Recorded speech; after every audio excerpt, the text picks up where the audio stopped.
পিছনে সবাই সবাই দেখুন সবাই নেই পুরো সবাই নেতা নেতা এটা বাদ দিয়া চারজনের ছবি উঠে আলে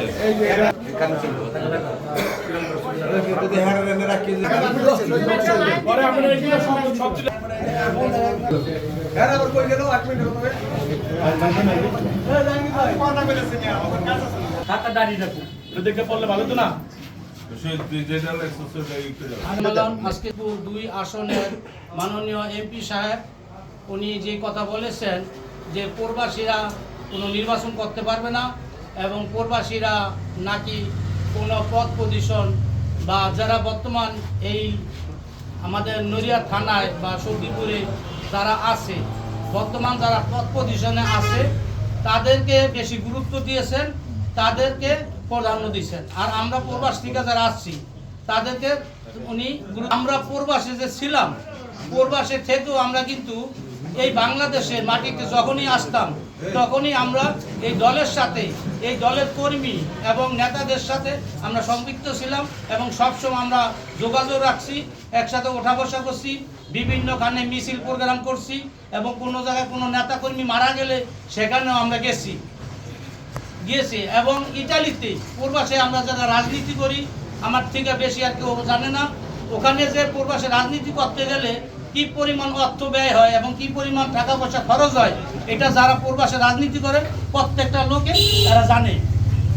কারণ এই পৃথিবীতে যে কোনো জায়গায় রাজনীতি করতে গেলে অর্থ, যোগ্যতা এবং সময় এই 3টা জিনিস ব্যবহার করতে এবং 3টা জিনিস যাদের আছে তারাই কিন্তু প্রবাসের বাড়িতে বলেন দেশের বাড়িতে বলেন সর্ব জায়গায় তারা কিন্তু পদ পজিশনে আগায় আসে।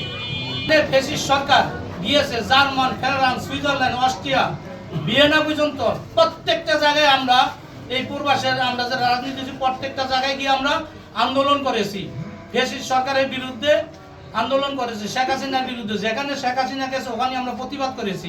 বিএনপি না স্বৈরাচার এরশাদ বিরোধী 90-এর আন্দোলন থেকে শুরু করে আজকে পর্যন্ত আমরা এই দলের সাথে আছি এবং এই দল করে আসছি। আমরা উড়িয়া জুড়ে বসি নাই এবং আমরা জাতীয় পার্টিতে আসি নাই, আমরা ওই আওয়ামী লীগের থেকে আসি নাই। এই জন্য আমরা বড় গলায় কথা বলতে পারি যে আমাদের এই দল আমরা এখানে যারা সাহিত্যের গাইছি অনেকে আমরা কেস কালেকশন মামলার থেকে বাঁচছি টাকা পয়সা দিয়া, কেউ যে টাকা পয়সা খরচ না করছে হেজা লেগেছে দৌড়ের মাথা ছিল, যারা টাকা পয়সা দিতে পারছে এরা শান্তিতে ছিল। শান্তি কি মানে টাকা দিয়ে কামায় রাখা হয়েছে। আমরা এরকম নির্যাতিতর মধ্যে ছিলাম, সেই নির্যাতিত থেকে শুরু করে এই যে আজকে আমরা এই যে নির্বাচনের যে হলো আমরা প্রবাসী থেকে যারা নির্বাচন করতে দেশে আসছি আগের থেকে আমাদের টার্গেট ছিল আমি দেশে আসতাম নভেম্বর মাসে, কিন্তু আসিনি কি জন্য যে যেদিন নির্বাচনের তফসিল ঘোষণা হইব তারপরে টিকিট কাটুন নির্বাচনের সময় দেশে আসুন। তাই আমি আশা করি আমার ধারণা আমরা প্রবাস থেকে যারা আসছি প্রত্যেকটা লোকের এই ধারণা ছিল, এই বিতর্ক নিয়েছিল যে নির্বাচনে দেশে থাকবো। তা আমরা ঠিক প্রবাসীর থেকে আমরা কম লোক আসিনি, অনেক লোক আমরা আছি। কিরণ সাহেবের বাড়িতে আমরা যেদিনকে আমাদের ডাকলো আমরা যে সখীপুরে গেলাম সেখানে প্রায় 500-র উপরে প্রবাসী লোক ছিল। আমাদের রাত্র বা 1টা থেকে শুরু করে ভোর 5টা পর্যন্ত আমাদের মন্তব্য কথাবার্তা উনি শুনছেন এবং নিচ্ছেন। ওখানে যে সুন্দর সুন্দর কথা বলছেন আর এখন কি বলতেছেন, এখন প্রবাসীদের কোনো গুরুত্বই নাই, প্রবাসীদের কোনো গুরুত্বই দেয় না। এখন বলে দেশে যারা ছিল দেশের কমিটিতে যারা আছে এরাই নাকি সব কিছু। তা এটা যদি এরকম যদি হয় তাহলে আমাদের মনে তো কষ্ট লাগে। আমরা চাই না আমাদের নেতার কাছে মাননীয় এমপি সাহেবের কাছে আমাদের আকুল আবেদন উনি যেন আমাদের দিকে দৃষ্টি আকর্ষণ করেন এবং দৃষ্টি রাখেন এবং এই ধরনের কথাবার্তা বইলা এই দেশে যারা আছে কিছু কিছু আছে সুবিধাবাদী লোক, এরা চাঁদা উড়ায়, এরা দেখা গেছে সবকিছু তারা জড়িত, সবকিছু তারা জড়িত। আর এরাই এখন দেখা গেছে পদ পজিশন নিছে এবং পদ পজিশন থেকে সামনে এরাই দেখা গেছে এখন আবার মানে কাউকে মূল্যায়ন করে না, যে যে মূল্যায়ন পাওয়ার তাকে মূল্যায়ন করে না। শরীয়তপুর 2 আসনের সংসদ সদস্য আলহাজ শফিকুর রহমান কিরণ সাহেব বলেছেন প্রবাসীরা নির্বাচন করতে পারবে না, প্রবাসীরা কোনো পদ পজিশনে থাকতে পারবে না, প্রবাসীরা কোনো ভালো একটা পদ বহন করতে পারবে না। এই প্রবাসীদেরকে আপনিই আনেছেন এই নির্বাচন করার জন্য। আমরা নিজেদের অর্থায়নে আমরা প্রত্যেকটা ওয়ার্ডে প্রত্যেকটা মহল্লায় আমাদের নিজস্ব অর্থায়নে আমরা নির্বাচন করেছি। আমরা কোনো দলের থেকে 4 পয়সা নেইও নাই, আমরা কখনো 4 পয়সা চাইও নাই। কিরণ সাহেব 1000 টাকা করে প্রত্যেকটা ওয়ার্ডে দিছে, প্রত্যেকটা ওয়ার্ডে আমাদের খরচ যে প্রতিদিন 10,000 টাকার উপরে।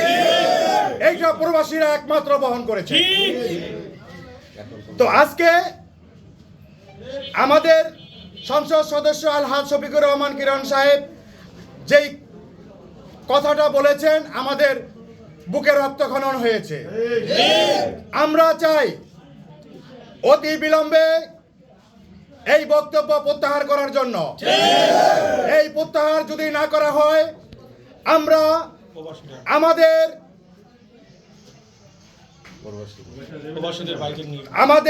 তারেক রহমান বাংলাদেশের প্রধানমন্ত্রী, তার কাছে আমরা লিখিতভাবে জানাতে বাধ্য হব। প্রবাসীরা আসছে নির্বাচন করার জন্য, কিরণ সাহেব তাদেরকে বিতাড়িত করেছে। এই একমাত্র আমাদের শফিকুর রহমান কিরণ সাহেবের জন্য এই আঘাতটা আমরা পেয়েছি। আমরা চাই শফিকুর রহমান কিরণ সাহেব অতি দ্রুত এই বক্তব্য প্রত্যাহার করে আমাদের পক্ষে আবার বিবৃতি দেওয়ার জন্য। যদি বিবৃতি না দেওয়া হয় এই সপ্তাহের ভিতরে আমরা প্রধানমন্ত্রীর বরাবর আমরা স্মারকলিপি প্রদান করব। আপনি সেখানে উল্লেখ করেছেন বাংলাদেশে যারা নির্বাচন করে তারা জেল জুলুম খেটেছে। আমি চ্যালেঞ্জ করে বলতে পারি, যারা জেল জুলুম খেটেছে হয়তো বা কেউ ইয়াবার ব্যবসা করে অথবা সে চাঁদাবাজি করে, কখনো রাজনীতি করে জেল জুলুম খাটছে। একজন লোক দেখান আমরা এই দেশ থেকে রাজনীতি ছেড়ে আমরা আবার প্রবাসে চলে যাব। আমরা বিগত দিন এই নড়িয়াতে বিএনপি রাজনীতির সাথে জড়িত। এটা যেই বর্তমান যিনি আমাদের নেতা এমপি কিরণ ভাই সবাই জানে আমরা প্রবাসে কি কারণে গেছি। আমাদের প্রাণপ্রিয় বর্তমান যে প্রেসিডেন্ট রাষ্ট্রপতি আমাদের তারেক রহমানের একটা প্রবাসী, তিনিও কিন্তু নির্যাতিত কারণে প্রবাসে গেছে। নড়িয়া উপজেলা করতে পারবে না, কোনো রাজনীতি করতে পারবে না। আজকে প্রবাসীরা কেন পারবে না, এটা আমার বর্তমান যে এখানকার এমপি আমাদের প্রাণপ্রিয় শফিকুর রহমান কিরণ ভাইকে জানাচ্ছি। তাকে বলতে চাই, ভাই আপনি যে নির্বাচনটা করছেন প্রবাসীরা যদি প্রবাস থেকে না আসতো তাহলে আপনি কীভাবে তো উৎসবমুখী নির্বাচন করতেন। আমাদের যেই বর্তমান প্রধানমন্ত্রী তারেক রহমানও তো প্রবাসী ছিল, নির্যাতিত কারণে তিনি প্রবাসে গেছে। আজকে আমরা প্রবাসের নির্যাতিত কারণে আমরা প্রবাসে গেছি। আপনার কাছে বিশেষ অনুরোধ, আপনি আমাদের এইটা প্রত্যাহার করতে হবে। যেই বক্তব্য আপনি আজকে নড়িয়া মানুষকে দিচ্ছেন এই বক্তব্যটা আপনার প্রত্যাহার করতে হবে।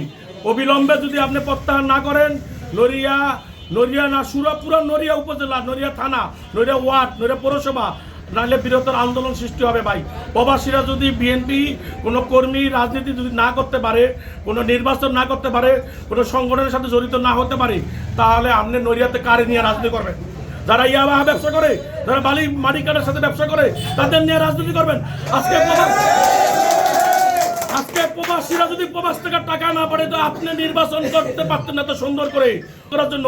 প্রবাসীরা তাদের পকেট থেকে টাকা খরচ করে আমরা নির্বাচন করে গেছে।